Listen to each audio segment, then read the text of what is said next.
Ayan! Hello guys! Welcome back to Mana LJ's Vlog. So guys, ito tingnan nyo na naman ako. Abalang-abala na naman ang inyong lola. So ayan, naglilinis pala ako ng aming harapan ng bahay sa aking garden dito sa bakura namin. Kasi guys, itong mga nagkamatay na ng mga halaman, pinagtatanggal ko na ngayon ko lang naisipang putulin. Kasi nga, napakaganda na ng weather dito sa amin. Spring na, as in talagang mainit na. Kahit papaano sa araw, mainit na. Medyo malamig pa nga lang sa gabi. So ayan, nililinis ko na itong harap ng bahay namin kasi kung nakikita nyo guys, nagsisitubo na naman ng panibago yung mga halaman.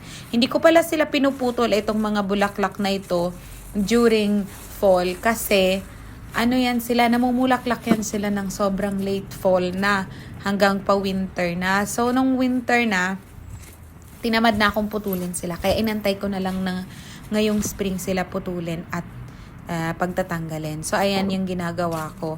Tapos, yung mga roses ko dyan sa gilid, pinutulan ko na din kasi para mas maganda yung tubo niya this year.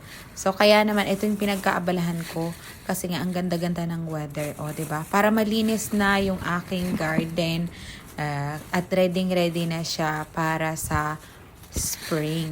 So, ayan. Sana mag-enjoy na naman kayo sa aking panibagong video na ito. Thank you for watching. Bye-bye!